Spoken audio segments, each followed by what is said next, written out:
You ever inherit something and think it's going to be a blessing, only to realize it's actually a curse? That's what happened to me when I inherited a house from my late aunt. At first, I thought it was the answer to my prayers, but then I discovered a hidden room, and what I found inside completely changed my life in ways I'm still grappling with.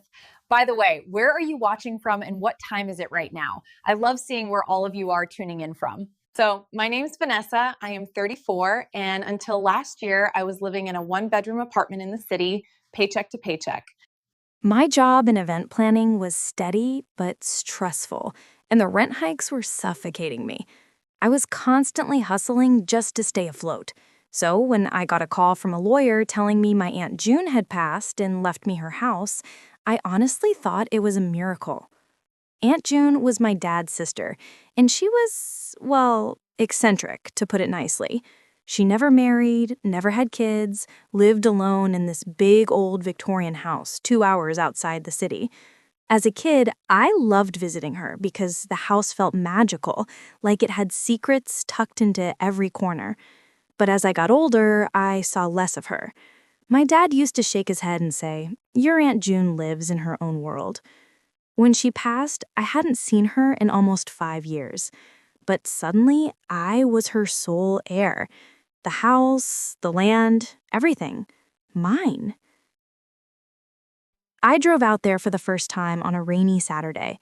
The house looked like something out of a Gothic novel, tall, looming, with peeling paint and vines crawling up the sides. Inside, it smelled like old wood, dust, and faint lavender. The furniture was outdated, heavy antiques, but beautiful in their own way. I felt this weird mixture of awe and dread. The lawyer said all I had to do was sign some paperwork, pay the property taxes, and it was mine free and clear. I thought maybe I could sell it, or renovate and rent it out. But then I noticed something strange. On the second floor, there was a hallway that seemed shorter than it should have been. The house's exterior didn't quite line up with the rooms inside. One wall jutted out oddly, and something about it nagged at me. I remembered being a kid and Aunt June scolding me once for trying to open a forbidden door.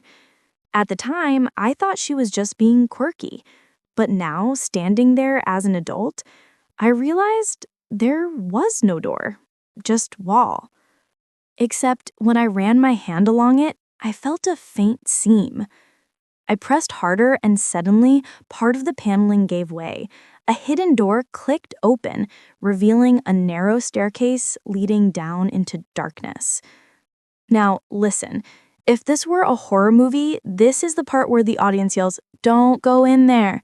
But I did. Of course I did. My curiosity was stronger than my fear. I grabbed a flashlight from the kitchen and crept inside. The staircase led to a hidden basement room. It wasn't dusty or abandoned, it was furnished. There was a small bed, a desk, shelves of books, even a lamp that still worked when I flicked it on. The air was cool and stale, but everything looked lived in. And on the desk, a stack of journals. They were Aunt June's. At first, I thought they were diaries, but when I started reading, my stomach flipped. She hadn't just been rambling about daily life, she was documenting secrets. Family secrets. Dark ones. The first journal I opened was from the 1980s. June wrote about my dad, her own brother, cheating on my mom with their neighbor. She described fights, hushed phone calls, even dates and names. Stuff I had never heard before. My parents divorced when I was 12, but I always thought it was just irreconcilable differences. Reading it in June's handwriting with all the details laid out was like having my childhood rewritten. But it didn't stop there. The deeper I went, the more shocking it got. She wrote about money. Hidden money. Apparently, my grandfather had left a sizable inheritance, but my dad had manipulated the will so he got the lion's share, leaving June with only the house. That's why she lived so reclusively all those years. She felt robbed. I sat there for hours, flipping page after page, uncovering decades of bitterness, betrayal, and scandal. She had receipts too, literally. Bank statements, letters, even old photographs tucked between pages. It was like a time capsule of family dysfunction. And then came the bombshell. One journal from the 1990s revealed something about me. Aunt June claimed my dad wasn't my biological father. She wrote about how my mom had an affair with a man named Thomas, someone I'd never heard of.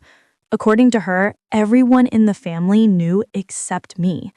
My heart pounded so hard I had to put the book down. Was it true? Was my entire identity a lie? I left the hidden room that night in a daze. I couldn't even process everything at once. It felt like the floor had been ripped out from under me. Over the next week, I went back and forth, reading more, piecing together the puzzle. The journals painted a picture of a family full of secrets, cover-ups, betrayals, and Aunt June had cataloged it all. Part of me wondered if she left the house to me specifically so I'd find it. Finally, I confronted my dad. I drove to his house, journals in hand, shaking with anger. "Dad," I slammed one of the books on his table. "Is it true? Are you not my father?" He went pale.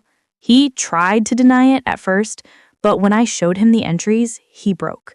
He admitted it. My mom had an affair with a man named Thomas, but he claimed he didn't know if Thomas was really my biological father, and he raised me as his own no matter what. I didn't know whether to scream or cry. Part of me was furious at him, part of me I pitied him, and part of me felt completely lost. I realized I didn't even know who I was anymore. I tried to find Thomas, but he'd passed away years ago. I found out he had a daughter, though, my half-sister. Meeting her was surreal. She looked like me. Same smile, same eyes. It was undeniable. Meanwhile, the house, the hidden room, started to feel like both a blessing and a curse. On one hand, it gave me truth. On the other, it shattered the foundation of my life. And here's the wildest part.